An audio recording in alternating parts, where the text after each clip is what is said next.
I canceled your credit card. My husband's voice came through the Bluetooth speakers of my Chevy Tahoe, sounding just as casual as if he were asking me to pick up a gallon of milk on my way home. For a second, I honestly thought I had misheard him. What? I canceled your card, he repeated, his tone firm and completely uncompromising. George, you won't be using it again until we sit down and have a serious talk. Before I could even process what he was saying, another familiar voice pushed its way into the call. My mother-in-law. From now on, you ask us before you spend a single dime.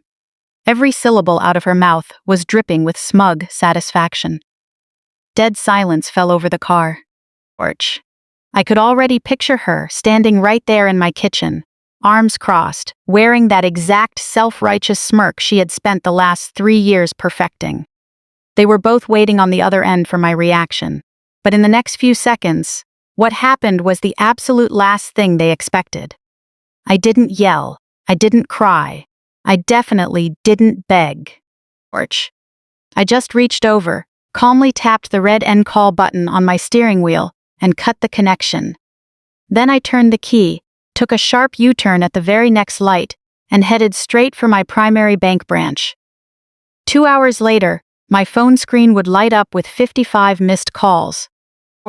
And by then, the absolute control they thought they had over my life had already vanished into thin air. My name is Emma Hayes. Up until that blazing hot Texas afternoon, everyone around me, including my own husband, assumed I was the quiet, agreeable wife who would never push back. To be fair, there was some truth to that. Over 17 years of marriage, I had lost count of how many times I swallowed my pride just to keep the peace. I genuinely believe that a marriage survives because when life gets messy, someone has to be the level-headed one in the room. And most of the time, that person was me. Liam and I met back in our early 20s. At the time, I was working toward my master's degree in accounting, and he had just launched a small general contracting business with a beaten-up Ford pickup, an old toolbox, and way more confidence than cash in the bank. I admired his drive, and he appreciated my steady patience. Neither of us had much back then, but step by step, we built a comfortable life together in the Dallas suburbs. Over the years, his construction company grew and started landing larger commercial renovation projects. My own career took off as well. I became a certified public accountant, specializing in financial planning, corporate tax strategies, and long-term asset management for healthcare practices across Texas, from private surgical clinics to dental centers and physical therapy offices. My work wasn't flashy. There were no massive job sites, no branded fleet trucks driving around town, and no interviews in the local paper. My day-to-day was spreadsheets, tax codes, asset structuring, and working with clients who trusted me with their financial futures. I made very good money. So good, in fact, that almost no one knew the real numbers, including Liam. He knew I brought in a solid income, but he never pressed for the details, and I never felt the need to compare our paychecks. To me, a marriage wasn't a competition. Money was simply a tool to build a secure future for our family. Together, we raised 2 incredible kids. Our 16-year-old daughter, Chloe, was thoughtful and deeply responsible. Our 14-year-old son, Noah, had a quick sense of humor that could lighten up the toughest days. Every single financial decision I made centered around those two. 529 college funds, 6 months of liquid emergency reserves, term life policies, and maxed-out retirement accounts. If I could lift future burdens off their shoulders, I considered my job well done. For years, Liam appreciated everything I brought to the table, until things slowly started to shift. The change didn't start with money. It started with a loss. 3 years ago, Liam's father passed away unexpectedly from a massive heart attack. His mother, Barbara, suddenly found herself all alone. Neither of us could bear the thought of her living by herself in that big, quiet house, so we invited her to move in with us. At first, it felt like the best possible decision. She was polite, helpful, and full of gratitude. When Liam and I had packed schedules, or when he was buried under work at a job site, She would step in to help with dinner, fold laundry, and run the kids to school. I truly believed we were doing the right thing. Looking back, that was probably the last peaceful season our family ever had. Gradually, Barbara stopped acting like a guest. She began carrying herself like the head of the household. It all started with small, seemingly harmless comments. You shouldn't let teenagers sleep in so late on weekends. Emma spends way too much on organic produce at Whole Foods. Why buy name-brand detergent when the store brand cleans clothes just the same? Those little remarks didn't bother me too much. Everyone has their own way of doing things. I would just smile, brush it off, and change the subject. But soon enough, opinions turned into instructions. Instructions became house rules, and rules turned into outright criticism. She questioned the birthday gifts I bought for our kids. She questioned our vacation plans for Yellowstone. She even questioned what I chose to order when we went out to eat. One afternoon, right after I parked in the garage and started unloading groceries from the trunk, she actually walked over and began digging through the bags. $30 for a bag of coffee beans? She asked, raising an eyebrow. I gave her a polite smile. That bag lasts us almost a full month. She shook her head coldly. This is exactly how people throw their money away. I remember standing there, thinking to myself, I paid for this with my own hard-earned paycheck. Why is this any of her business? But I held my tongue.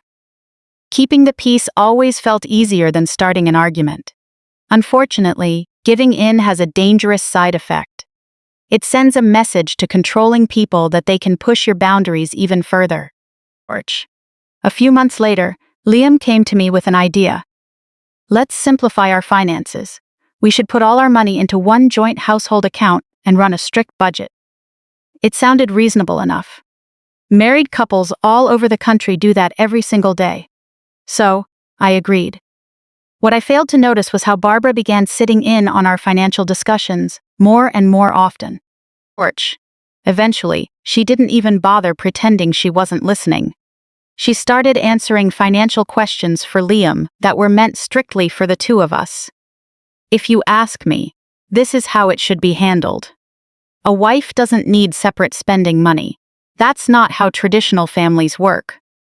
The first time I heard her say that, I actually laughed out loud, thinking it was a joke. It wasn't. Liam never seemed to notice the line she was crossing. Or maybe he just chose to look the other way. Whenever I brought up her overstepping in private, he gave me the exact same excuse every single time. She's old school, Emma. You know that. She means well, just let it go. Except letting it go was getting harder by the day. One evening, I bought Chloe a blue dress she had been eyeing for weeks for her school homecoming dance. It wasn't some luxury designer piece, just a nice, mid-range dress, and Chloe had already saved up her own allowance for weeks to pay for half of it. When Barbara spotted the receipt on the counter, her face instantly soured. You spent that much on a dress she's going to wear for one night? Chloe looked embarrassed and quietly slipped upstairs to her room. I kept my voice calm. She works hard, she gets good grades, and she deserves something special. Barbara immediately turned right to Liam. You see, this is the exact problem I keep telling you about. And Liam, my husband, the person who was supposed to stand by my side, just let out a heavy sigh. Maybe Mom has a point, Emma. In that moment, something sharp hit my chest, hurting far more than I cared to admit. It wasn't about the dress. It was the realization that my husband no longer viewed me as an equal partner. Without even realizing it, he had started seeing me through his mother's eyes. Even so, I never stopped carrying my weight for the family. Every month, I quietly took care of our complex joint tax filings. I balanced our retirement portfolio, reviewed our home and auto policies, and steadily built up our cash reserves. Whenever Liam's contracting company hit a slow winter season and client payments were delayed, I would quietly shift funds from my private personal accounts to cover his company's operational gaps, making sure the paychecks for his crew never bounced. He never once asked how I made the numbers work. He just took it for granted, assuming things had a way of working themselves out on their own. Sometimes, the people who benefit the most from your sacrifices are the very ones who refuse to acknowledge them. Then came the purchase that triggered everything. I bought Noah a new MacBook. His old laptop had completely died right in the middle of his final history project. I didn't even hesitate. I checked prices online, found a solid holiday discount at Best Buy, and charged it to our standard household card. It was an ordinary, necessary family expense. Apparently, Barbara saw the mobile transaction alert on her phone before Liam even did. By the time Liam called me that afternoon, the two of them had already formed a plan. They decided it was time to teach me a lesson. In their minds, cutting off a credit card was the ultimate way to remind me who was really running the household. What neither of them understood was a simple fact I had never bothered to spell out. That credit card wasn't the foundation of our family's financial security. I was. Sitting in my car outside that Wells Fargo branch, another reality hit me hard. For 17 years I had spent every ounce of my energy protecting everyone else's future. Now, it was finally time to protect my own. When people hear a story like mine, they usually assume controlling behavior happens overnight. But that's never the case. In my marriage, it crept in through tiny compromises. Every little concession felt too small to fight over, and letting things slide always felt easier than having a blowout argument. By the time I took a hard look around, I barely recognized the partnership Liam and I had built together. The morning after Barbara first moved in, she stood in my kitchen humming an old country song while flipping pancakes. When I walked in, she turned around with a warm, motherly smile.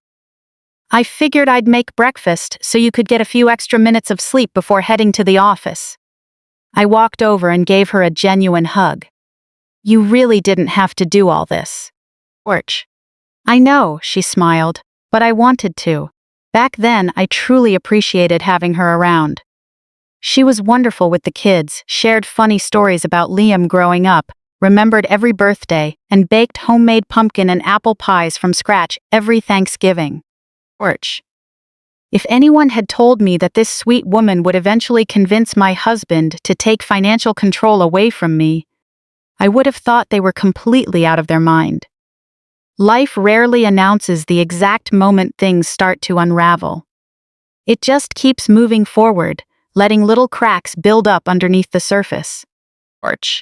About 6 months into living with us, Barbara started asking questions that felt unusually pointed. "How much does your accounting firm actually pay you these days?" "Oh, it's a solid living," I replied with a polite smile, keeping it brief. "More than Liam brings in?" she pressed. "We both do well for ourselves," I said, intentionally leaving it vague. She clearly didn't like that answer. She wanted specific numbers, direct comparisons, and a clear winner. I never gave her the satisfaction. In my eyes, marriage was never a contest, at least not until she decided to make it one. One Saturday afternoon, Liam walked through the door completely drained from a commercial job site.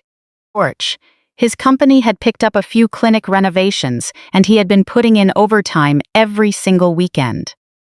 As he slumped down at the kitchen island, I poured him a tall glass of iced tea. Before he could even take a sip, Barbara spoke up. "Emma went and bought another one of those ridiculously expensive scented candles." Liam looked up, confused. "What candle?" "The one sitting on the living room table." He shrugged tiredly. "If she likes it, let her have it." "It was $40, Liam," Barbara said, emphasizing every word. He turned his gaze toward me. "You spent $40 on a candle?" I couldn't help but chuckle. "It was actually 38. He gave a dry laugh. "Still sounds a little steep." "It burns clean and lasts for nearly 6 months, I explained. That should have been the end of it. Instead, Barbara tossed in a cold remark from the corner. "It's small, careless spending like that that keeps people from building real wealth." I had to bite my tongue to keep from laughing out loud. If she only knew. The irony was almost too much to handle. That $38 candle didn't even equal a single day's worth of dividend yields from an investment portfolio I had established years before she ever set foot in our house. Still, I said nothing. There was no point. I had no desire to prove myself to her. The strange thing about financial control is that it rarely begins with major demands. It always starts with questioning your everyday choices. Do we really need this right now? Can't this wait? Did you bother checking if there was a cheaper option? Over time, those questions turn into expectations, and those expectations turn into requiring permission. One evening on my way home from work, I stopped by Target to pick up household supplies. By the time the cashier rang everything up, the total was nearly $300. Nothing is cheap these days. Paper towels, laundry detergent, and all the groceries two growing teenagers can plow through over a single weekend. As I started unpacking the bags onto the counter, Barbara walked over and began inspecting every item. She picked up a package of fresh salmon fillets. This wasn't on sale, was it? No, it wasn't. Fresh blueberries too? Yes. And imported cheese? I kept my voice steady. The kids love it. She let out an exaggerated sigh. Back when I was raising a family, we actually understood the difference between a need and a want. Before I could say a word, Liam walked in from the garage. Without even knowing what we were talking about, he glanced around and asked, "What's going on?" Barbara answered before I could open my mouth. "We're just going over the household budget." Liam looked at the groceries on the counter and avoided making eye contact with me. "Maybe Mom has a point, Emma. We could probably tighten things up a bit in this area." I looked at him, stunned. "On our family's food?" He quickly added, sounding defensive. "I'm just saying, she has a lot of experience running a household."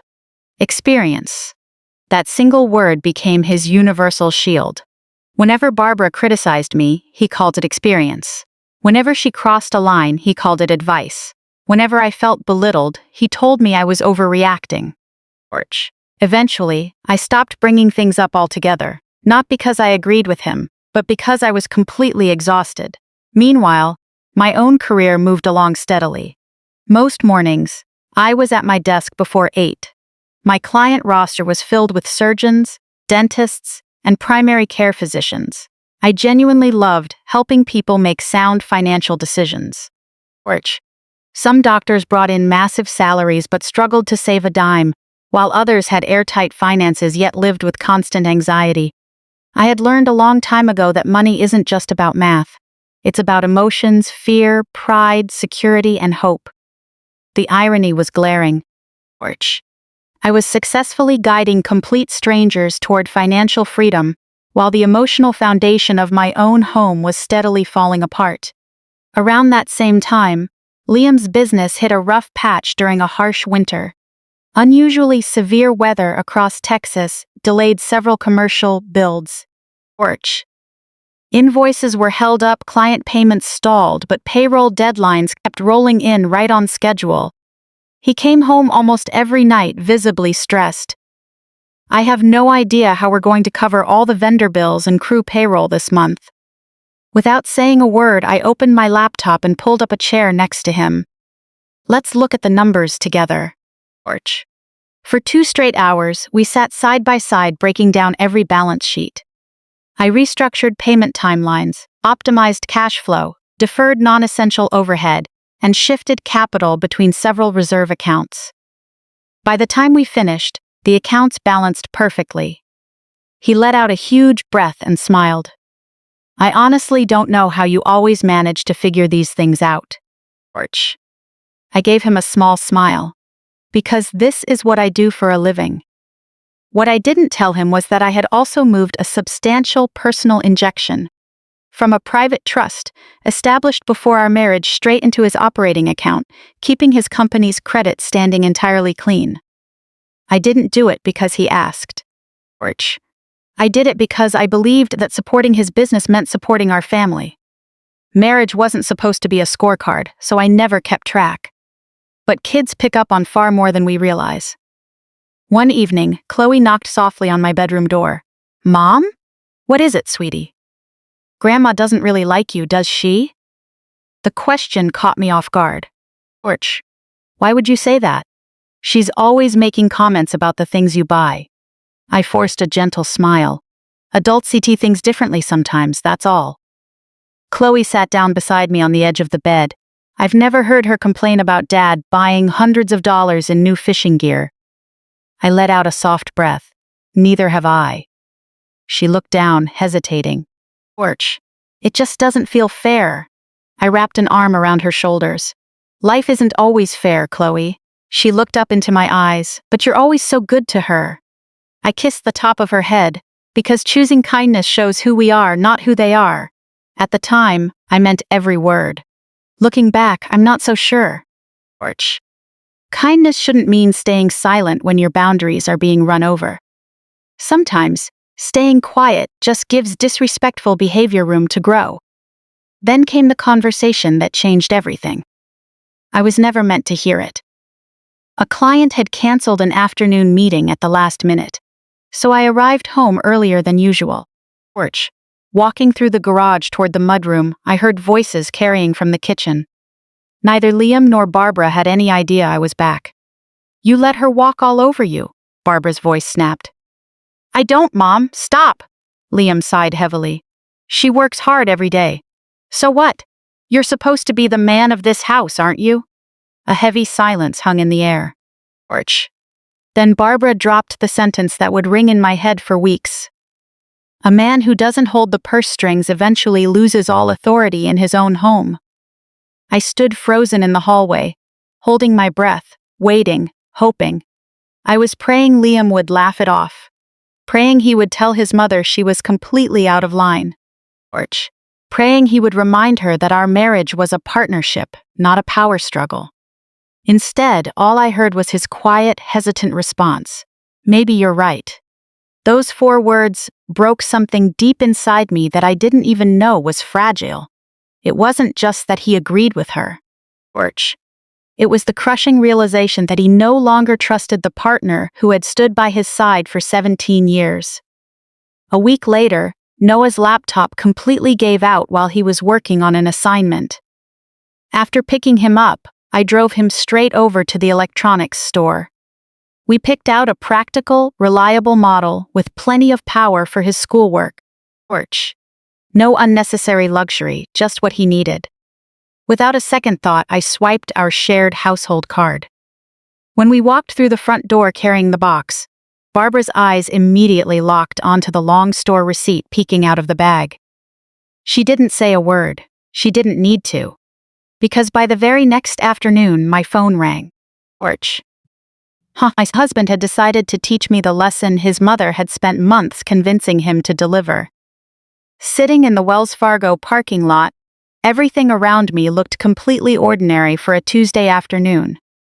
Parents walking hand in hand with young kids, an older couple taking their time near the entrance, a landscaping crew trimming the hedges along the sidewalk. Orch. There was zero indication that my marriage was quietly reaching its breaking point. I turned off the ignition and checked my phone one last time. No missed calls yet.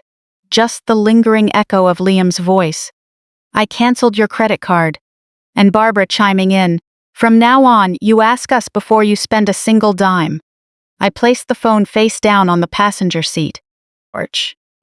For the first time in my career, I was walking into a bank not to fix someone else's financial complications, but to protect my own.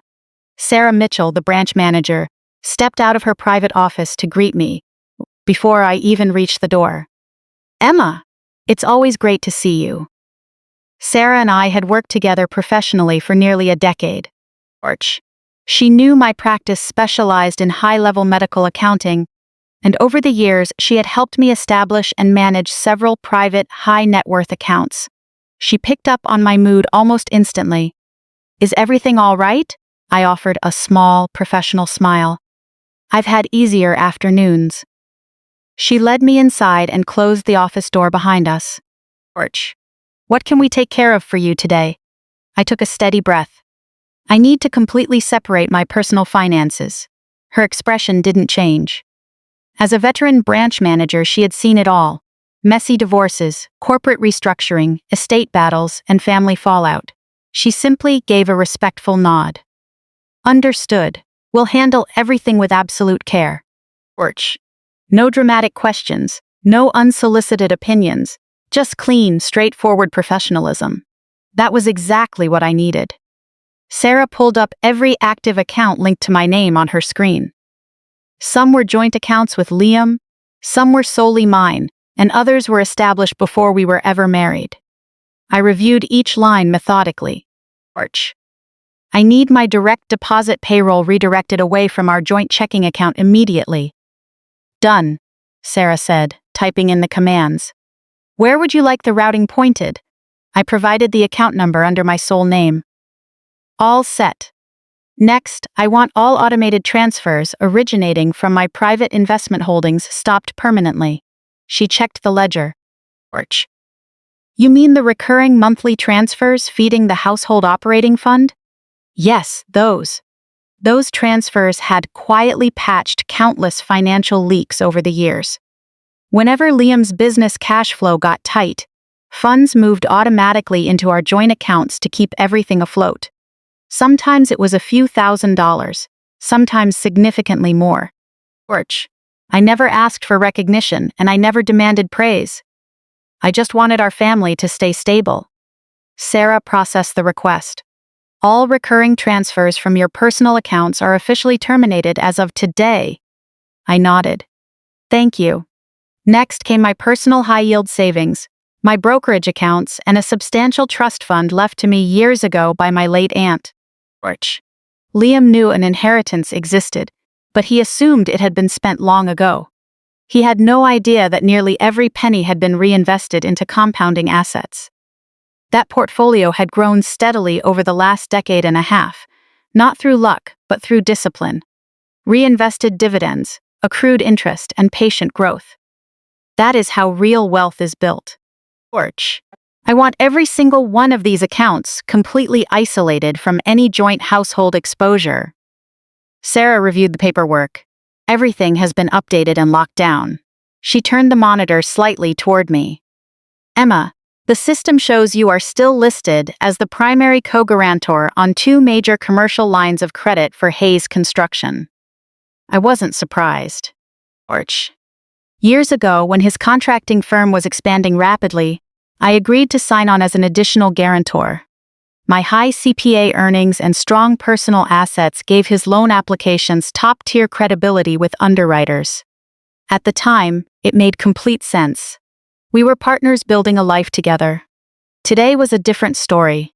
Orch. I want my guarantee officially revoked to the fullest extent permitted by law. Sarah gave a thoughtful nod.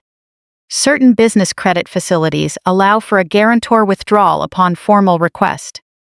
However, the bank will require the primary borrower to furnish alternative collateral or unencumbered asset backing. Until that review is completed, the credit lines are typically frozen. Orch. I understand completely. She printed out a stack of legal disclosure documents. I carefully signed my name across every designated line. No anger, no breakdown, just absolute precision. Every signature meant far more than money. It was a firm boundary, one I should have drawn years ago. Sarah paused for a moment before looking up. Orch. I hope you don't mind me asking, but is this in preparation for a formal divorce filing? I looked down at the wedding ring on my left hand. 17 years of wearing it every single day without ever imagining a moment I would take it off. I honestly don't know, I answered truthfully. She offered a kind, understanding smile. Orch. Sometimes establishing clear financial boundaries is the only thing that gives a marriage a chance to reset. I looked back at her. I hope you're right. Because beneath all the frustration, I still cared deeply for my husband. Love was never the missing piece between us. Mutual respect was. By the time all the paperwork was finalized and processed, nearly 2 hours had passed. Orch. Sarah handed me a secure folder holding the updated records. Every asset that belongs solely to you is now fully protected and independent. I thanked her, gathered my things, and stood up. As I reached for the door, she added one last thought. Emma, you've spent your entire career safeguarding other people's livelihoods. Please don't ever feel guilty for safeguarding your own. Orch. Her words hit unexpectedly hard, but I held back the tears, thanked her again, and walked out. Stepping into the late afternoon sun, the Texas heat felt much heavier than when I arrived. I climbed into the driver's seat and finally picked up my phone. 23 missed calls. Most were from Liam, several from Barbara, 2 from our home landline, and 1 from Chloe. Orch. A voicemail notification sat on the lock screen, but I left it unplayed. Not yet. I started the SUV, and before I could even pull out of the parking space, the screen lit up with another incoming call from Liam. I watched the phone vibrate on the console until it went silent. 5 seconds later, another call popped up, then another, and another. Orch. I drove toward home at a steady pace, leaving every single call unanswered. Halfway there, the phone buzzed with a text message. Where are you? A minute later, call me right now. Then another. Something is wrong with the company accounts. I kept my eyes on the road. Another alert chimed. Emma, please pick up. Followed by, the payroll batch just bounced. Orch. Finally, a message came in from Barbara. What on earth did you do? A dry smile crossed my face. Not out of spite or celebration over their panic, but because for the first time in 3 years they were finally asking the right question. What did I do? I didn't break any rules, I didn't commit fraud, and I didn't hide anything. Orch. I simply stopped quietly, carrying the heavy financial weight they never even realized I was lifting. When I pulled into our driveway, Liam's work truck wasn't there. Barbara's sedan was gone too. The house was dead quiet. Inside, Chloe was sitting at the kitchen island, working through her assignments. The moment the front door clicked shut, she looked up. Orch. Mom? Hey, sweetie. She looked closely at my face. Are you okay? I will be. She hesitated for a second. Dad rushed out of here earlier driving really fast. I know. He looked genuinely terrified. That word caught me off guard. Terrified was never how my daughter described her father. Did something happen? Chloe asked. Nothing for you to worry about. She shrugged slightly. Orch.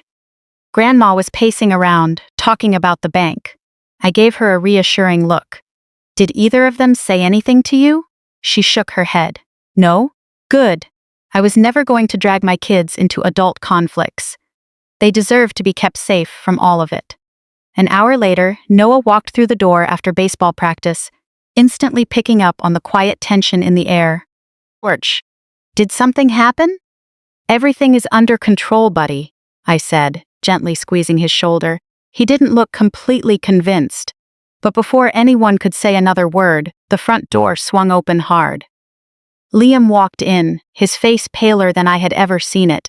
Even with the air conditioning running cold, his work shirt was completely soaked with sweat. He didn't look angry at all. Orch. Just as Chloe had described, he looked completely terrified. Emma. I calmly set my coffee mug down on the island. Hey. He stared at me as if he were seeing the real me for the very first time in his life. The crew's payroll, it didn't clear. I nodded steadily. I know. The commercial operating account? He swallowed hard, struggling to get the words out. Orch. The funds aren't there, I know. His breathing grew rapid and shallow.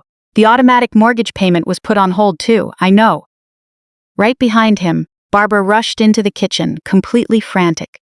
For the first time since she moved in, that smug, self-satisfied look was entirely gone from her face. What on earth did you do? She demanded, her voice cracking. Orch. I met her eyes without blinking, my tone calm and ice cold. I simply protected what belongs to me. She opened her mouth to snap back, but before a single word could come out, Liam's phone started ringing loudly in his hand. He looked down at the screen. It was his lead accountant. Orch. He answered right away, and as he stood there listening to the voice on the other end, every last trace of his confidence drained out of him. When the call ended, he slowly lowered the phone, his voice barely louder than a whisper. They want to know where the monthly transfers went. The kitchen fell completely dead silent. Orch. For years, those transfers had arrived like clockwork every single month, and Not once had either of them stopped to consider who was actually providing them, until the moment they stopped. My phone buzzed again. I glanced down at the screens. The missed call counter kept climbing. By the time I finally went to bed that night, the number had stopped at 55. Porch. And my husband was only just beginning to realize that the solid ground beneath our family, and beneath the business he took so much pride in, had never been built by him alone. It had been quietly held up the entire time by the wife he took for granted. Porch. Liam stood in the middle of our open kitchen, holding his iPhone so rigidly you would think that little piece of glass weighed 100 pounds, pinning him to the floor. For almost a minute, not a single person spoke. The only sound in the entire room was the low, steady hum of the refrigerator compressor behind us. Eventually, it was Barbara who broke the silence. Porch. You can't just pull money out of your own household, she said, staring at me with pure accusation in her voice. I looked right back at her, completely calm. I didn't. Her brow furrowed. Then why are his business accounts and the household funds suddenly short? Because I stopped pouring my own money in to cover the gaps. She blinked, looking at me like I had just spoken another language. Porch. Your money? I repeated the words slowly and clearly, not because she had bad hearing, but because I knew she had never truly believed that money existed in the first place. My salary, my investments, my personal accounts. Liam was still staring at me, his face a mix of shock and total confusion. Emma, what are you even talking about? I met his gaze. You really have no idea, do you? Porch. The look on his face answered the question before he could even open his mouth. No, he really didn't. He honestly believed he had been carrying everything on his own shoulders all these years. Without another word, I turned and walked up the stairs. Neither of them followed me right away. A few minutes later, when I walked back into the kitchen, I was carrying a large gray banker's box. Porch. It was heavier than it looked. 17 years of financial records add up to a surprising amount of weight. I set it down on the solid oak dining table. Liam stepped closer, looking completely lost. What is this?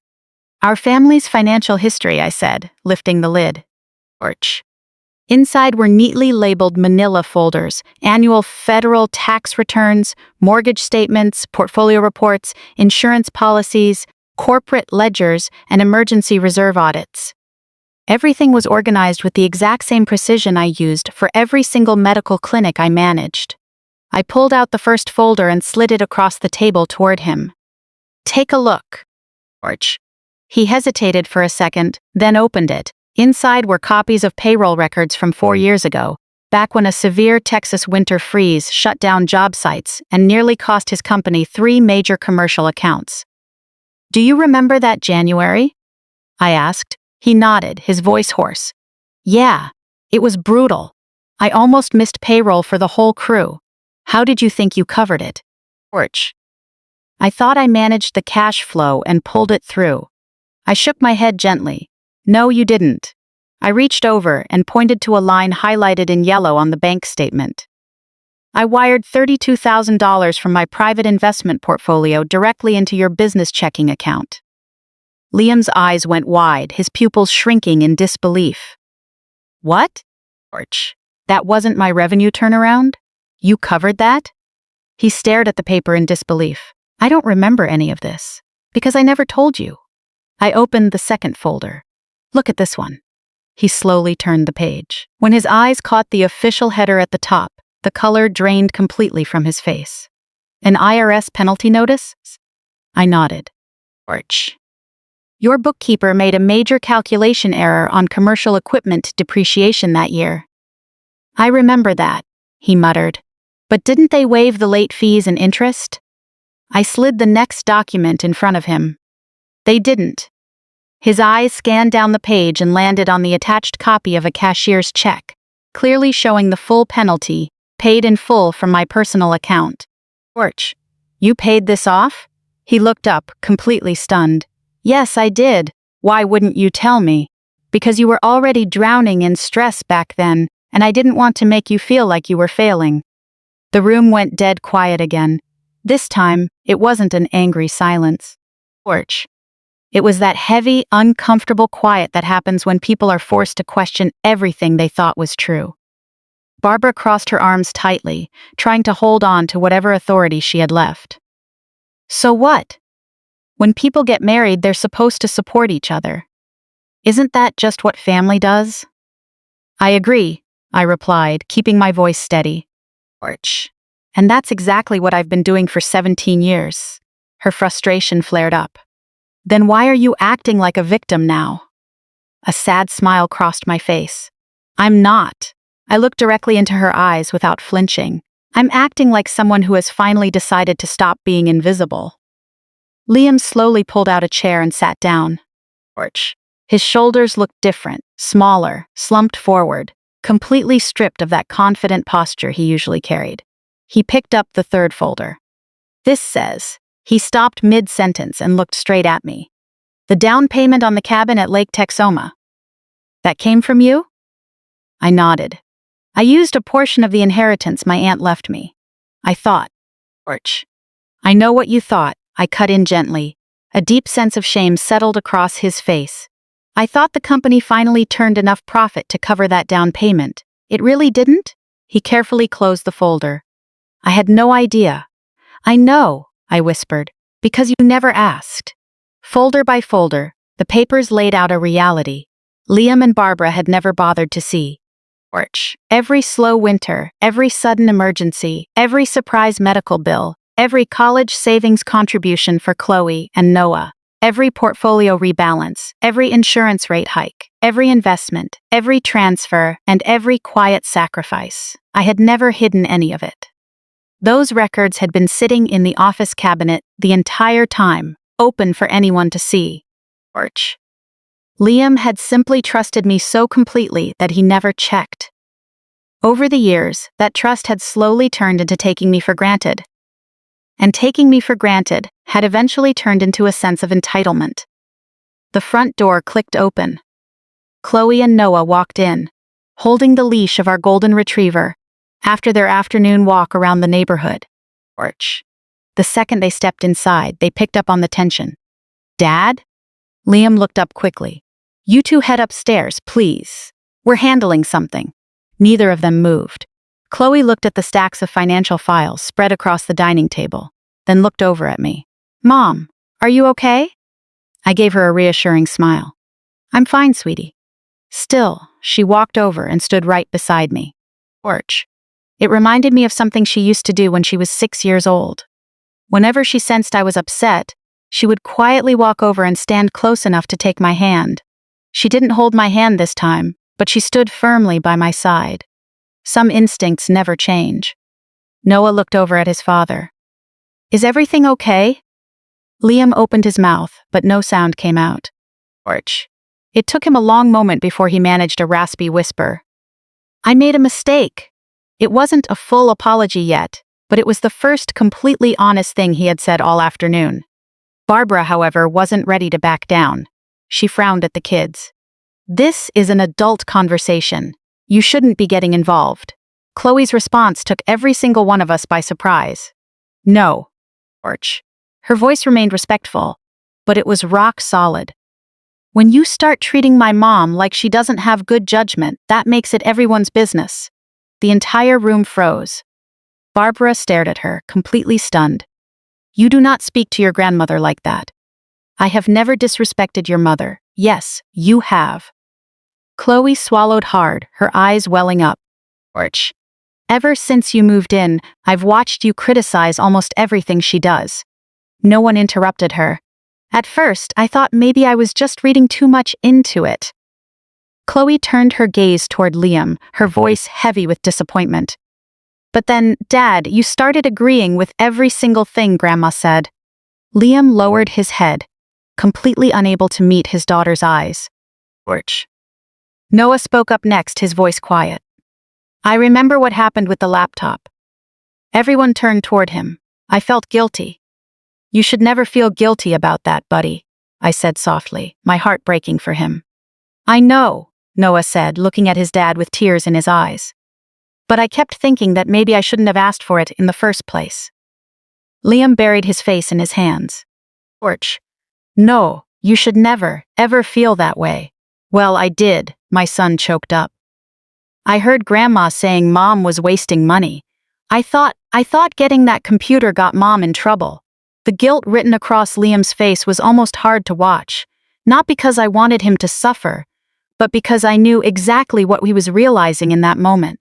This had never been just about money. Torch. In their small power struggle, our kids had been quietly carrying emotional weight they never should have had to bear.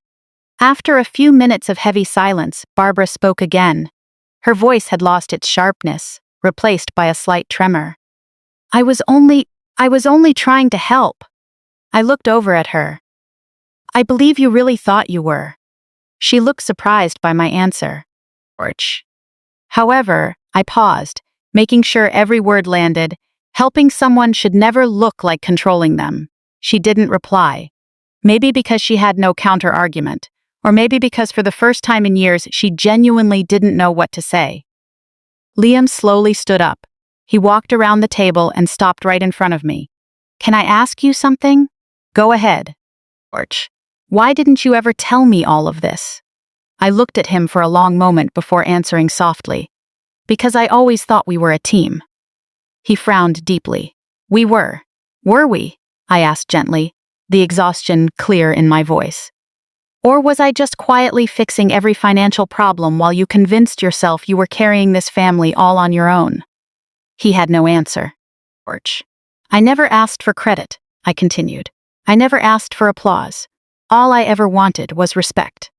The tears that had been welling in his eyes finally spilled over. I am so sorry, Emma. I am truly, deeply sorry. I believed he meant it. But I also knew a very important truth. An apology doesn't instantly erase years of damage. It's just the very first step toward change. Torch.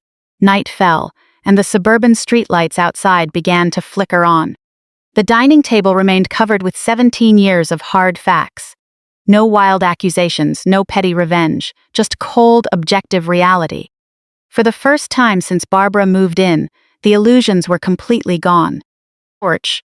And only after stripping away those illusions did we have a real chance to see if this marriage was still worth saving.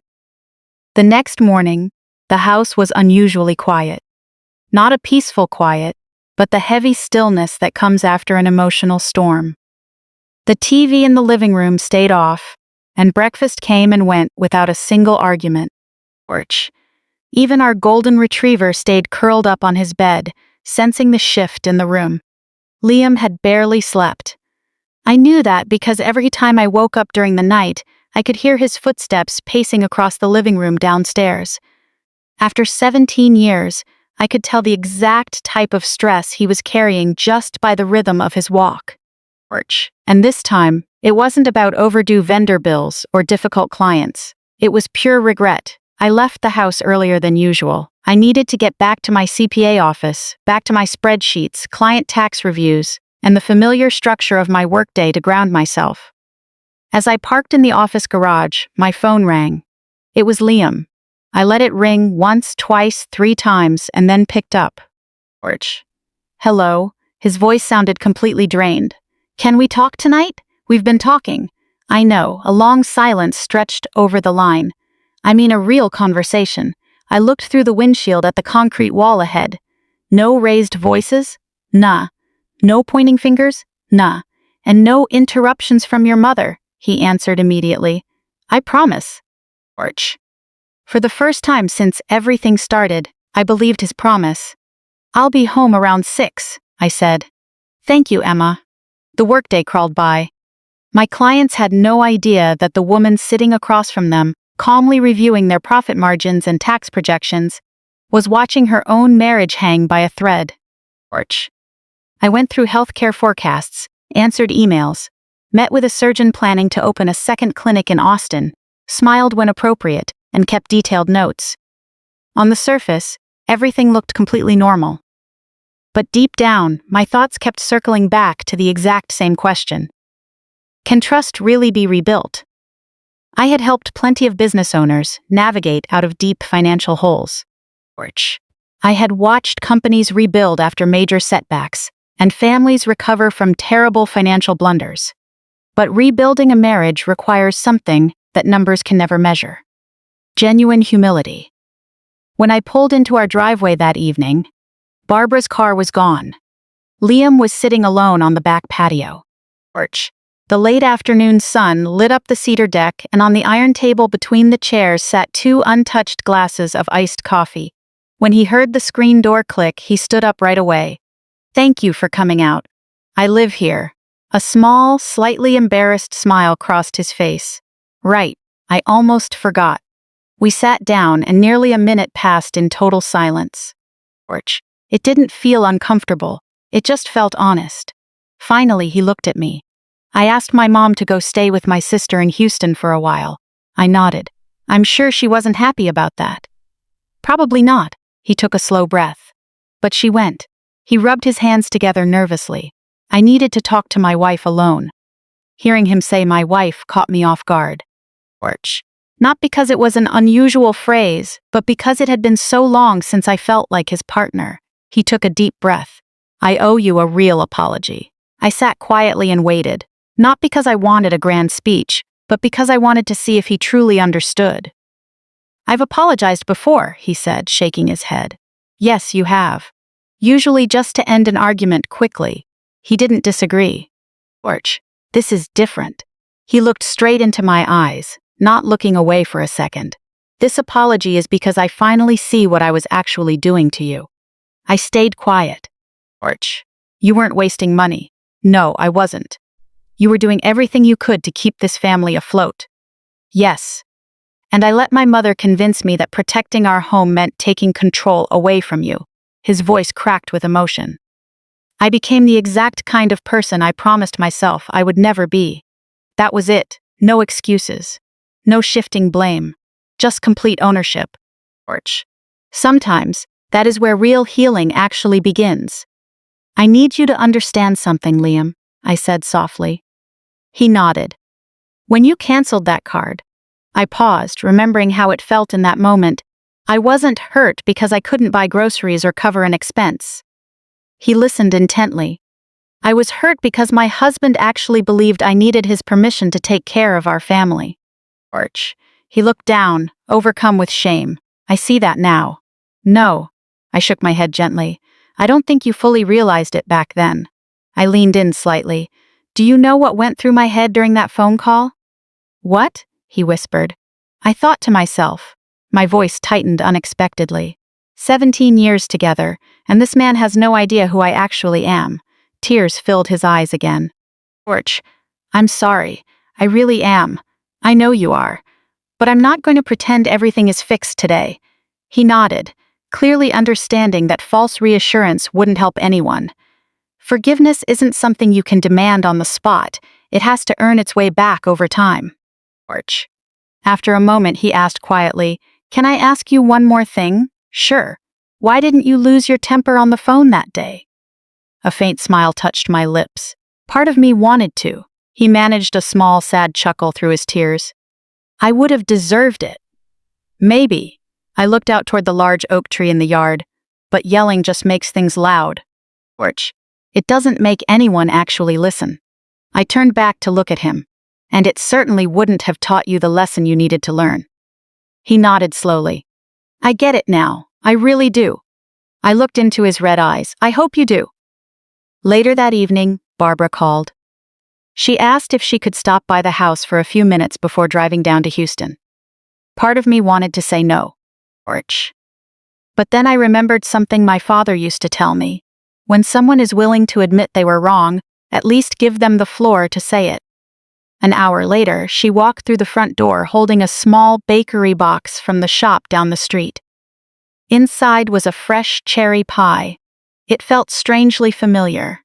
Porch. During her first week living with us, she had walked in with a pie the exact same way.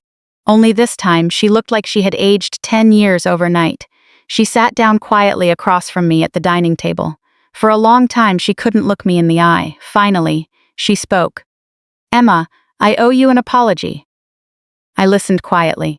Porch. When Harold passed, she swallowed hard, speaking the name of Liam's late father. I was terrified. After losing him, I didn't know who I was anymore. Tears rolled down her face. I was scared of living alone. Her voice dropped almost to a whisper. And I was terrified that my son wouldn't need me anymore. No one interrupted her. Porch. I started meddling and giving unsolicited advice because it made me feel useful again. Her fingers gripped a paper napkin until her knuckles turned white. And then, I convinced myself that my input mattered more than yours. She finally looked up at me with genuine regret. I told myself I was protecting Liam. I nodded. I know. But you weren't protecting him. Another tear fell. Porch. I was driving a wedge between two people who loved each other. She looked over at Liam, standing nearby. I am deeply ashamed of how I handled things. For the first time since she moved in, I saw what was really underneath the surface. It wasn't just pride or control. Porch. It was an aging widow whose grief had turned into fear, fear that turned into interference, and interference that turned into manipulation. Understanding where it came from didn't erase the damage, but it helped explain why it happened. I folded my hands on the table. If this family is going to move forward, both of them looked at me. Things have to change. Liam nodded instantly. Porch. Whatever it takes. No, I smiled gently but firmly. Not just whatever it takes. We need clear rules. I laid them out plainly. First, we keep a joint household budget, but it will be reviewed and managed by both of us together. Agreed? Agreed, Liam said. Second, we each maintain completely separate personal accounts. Agreed. Porch.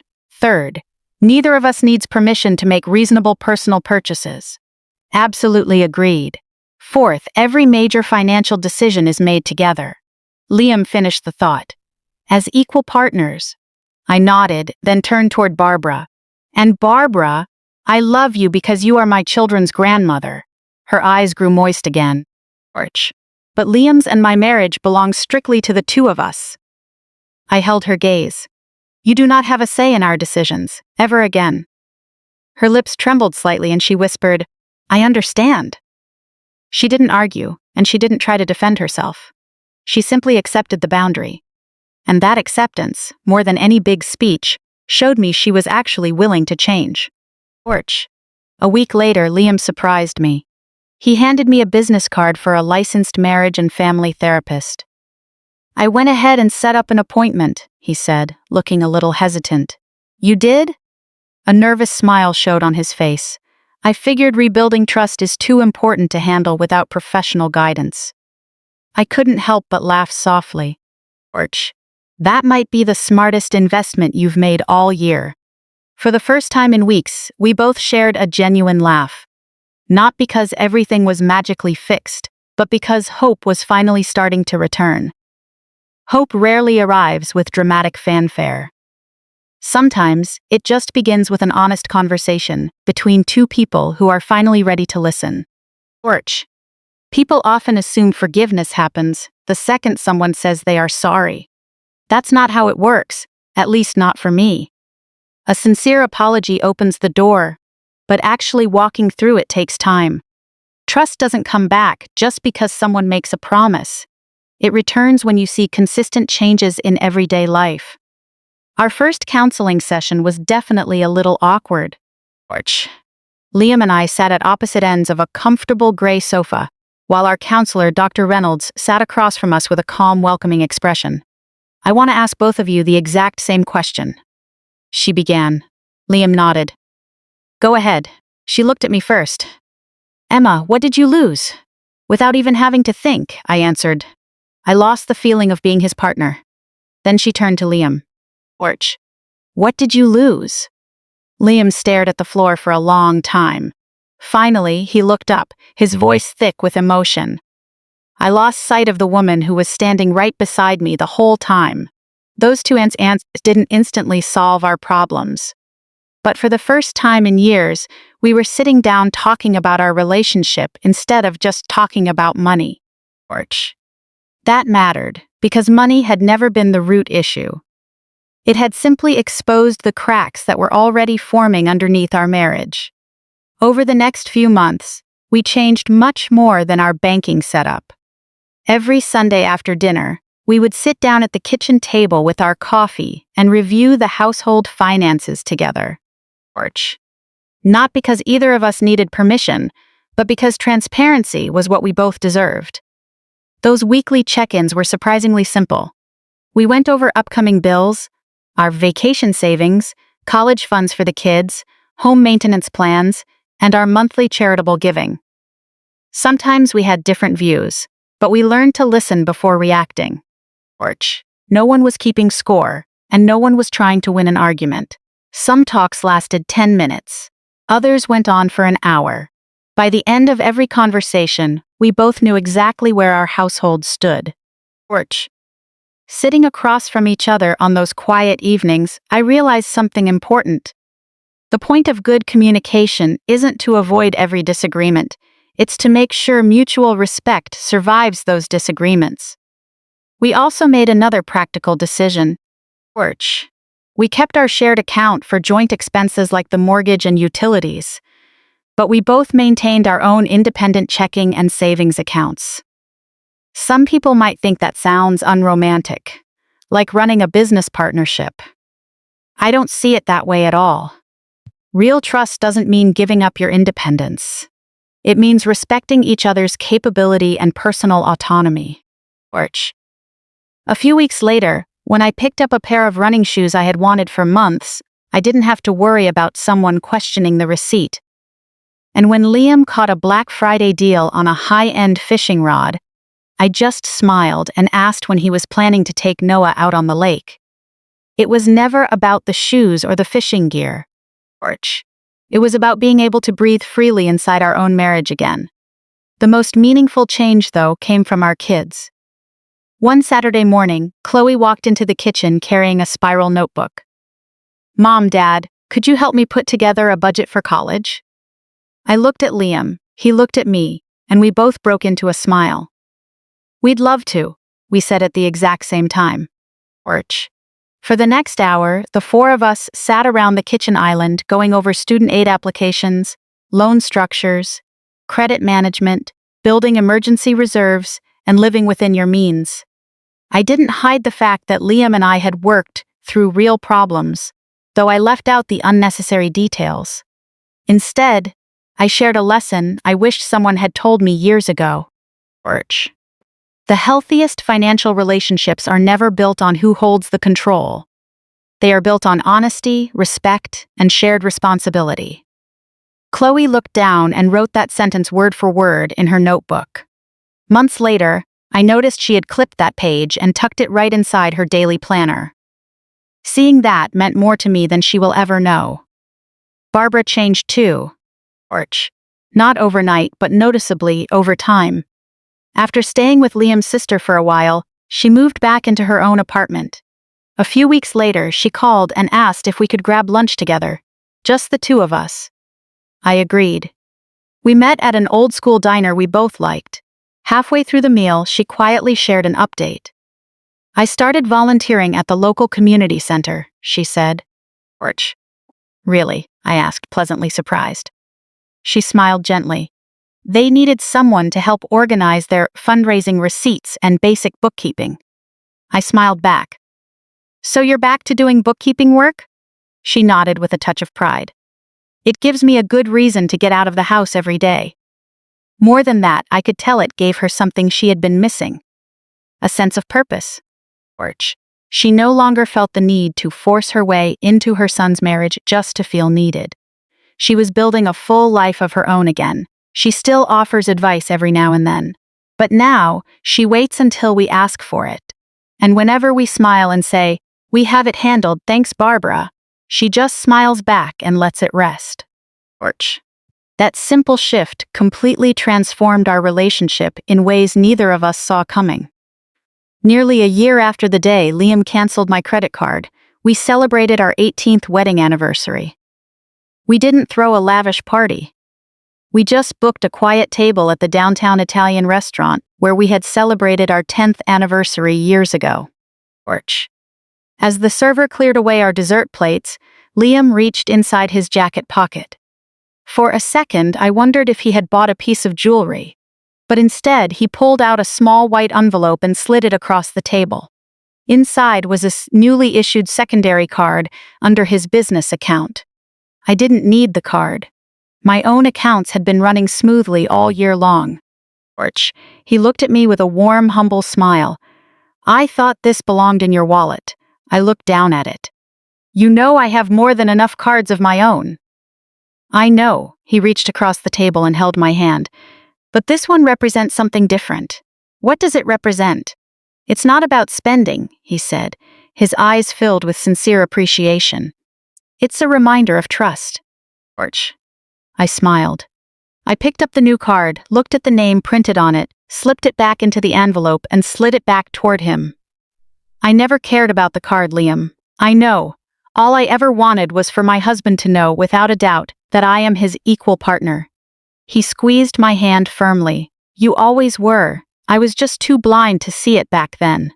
George. There was no dramatic scene in the restaurant, and no cinematic finish. Just two people who had nearly lost each other to careless assumptions and old habits, choosing to hold hands and move forward together. People sometimes ask me if I regret driving straight to the bank that afternoon to separate my accounts. My answer is always the same. Not for a single second. George. I didn't walk into that branch to punish my husband. I walked in to reclaim my self-respect. There is a world of difference between the two. Acting out of anger might give you temporary satisfaction, but choosing self-respect can completely change the direction of your life. If Liam had refused to acknowledge his mistake, our story would have ended with a divorce attorney. George. But he chose personal accountability over his pride, and I chose clear boundaries over bitterness. Those shared choices are the only reason our marriage got a second chance to thrive. Today, our grandkids just know us as the grandparents who laugh a little too loudly during board games and spoil them with homemade chocolate chip cookies. George. They will probably never know how close we came to losing everything we built. And that's perfectly fine with me. Some victories don't need an audience. They just need two people who are willing to grow together. If there is one takeaway you get from my story, I hope it's this. Never confuse genuine love with someone trying to control you. Never mistake someone's quiet patience for weakness. George. And never underestimate the inner strength of a person who quietly supports everything around them without asking for praise. Sometimes, the strongest person in the room is the one who never feels the need to raise their voice at all. Thank you so much for taking the time to listen to my story. George. If this journey resonated with you, reminded you of someone you care about, or helped you see your own relationships from a fresh perspective, I hope you will share it with anyone who might need to hear these words today. George. And if you would like to stay and hear more stories about finding your voice, rising through life's toughest challenges, and standing up for yourself with grace and strength, it would be an absolute honor to have you here. Until next time, take good care of the people you love, and never, ever forget to protect your own self-respect.